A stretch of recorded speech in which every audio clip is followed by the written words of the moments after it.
যে 24-এর গণ অভ্যুত্থানের পরে যে নির্বাচনটা হলো, আমরা আশা করেছিলাম যে এটা অন্তত ফ্রি, ফেয়ার এবং ক্রেডিবল ইলেকশন হবে। তাও হলো না। এই ইলেকশনটা কিন্তু ম্যানেজড ইলেকশন। এখানে বিএনপিকে জিতিয়ে দেওয়া হয়েছে। তো জিতিয়ে দিয়েছে ভালো কথা, কিন্তু আমার কাছে কষ্ট লাগে যারা এই কাণ্ডগুলি করেছে তারা আমার পরিচিত। এরকম রেজওয়ানার সঙ্গে অনেক দিন কাজ করেছি। আমি রেজওয়ানাকে জিজ্ঞাসা করলাম যে তুমি যে ইন্টারভিউতে এই কথাটা বললে, তো আপা উগ্রবাদীরা আসতো। আমি বললাম উগ্রবাদীরা তো সরকার গঠন করতে পারতো না।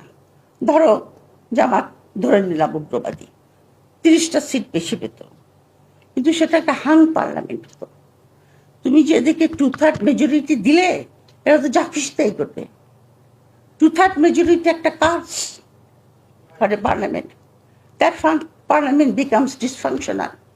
অলরেডি ইট ইজ ডিসফাংশনাল, কারণ আমি যা খুশি তাই করবো। অপোজিশন কি করবে? ওয়াক আউট করবে, পারো গিয়ে। অপোজিশন একটা বিলে কি করবে? নোট অফ ডিসেন্ট দেবে, দাও গিয়া, আসে যাই কি, আমি পাস করে নিব। 2/3 majority is a curse for any parliament, এবং এই পার্লামেন্টটা ডিসফাংশনাল হতে পারত। আমি মনে করি এই পার্লামেন্টটা already is in the wrong footing, এবং এটা ডিসফাংশনাল হতে পারত, কারণ এটা স্বেচ্ছাচারী হয়ে যাবে। এই স্বেচ্ছাচারী মানে হলো আপনার একটা সংসদীয় স্বৈরাচার, এবং সংসদীয় স্বৈরাচারের থেকেই কিন্তু শেখ হাসিনার জন্ম হয়েছে, মনে রেখে। সে প্রথমে স্বৈরাচার ছিল, তারপরে সবাই মিলে সে যা করতে তাই মেনে নিলাম, তেলবাজি এই সমস্ত করতে করতে সে ফ্যাসিস্ট হয়ে গেল। একা একা তো ফ্যাসিস্ট হয় নাই শেখ হাসিনা। শেখ হাসিনাকে সবাই মিলে ফ্যাসিস্ট করেছে, ওর একার দোষ না, সবাই মিলে করেছে। আর্মি, ব্যুরোক্রেসি, টিচার, সবাই মিলে থাকে, জার্নালিস্ট, সবাই মিলে থাকে। আপনি যা বলছেন ঠিক, আপনি যা বলছেন ঠিক। এইভাবে আমাদের রাষ্ট্র একটা ভঙ্গুর অবস্থায় এসে পৌঁছেছে।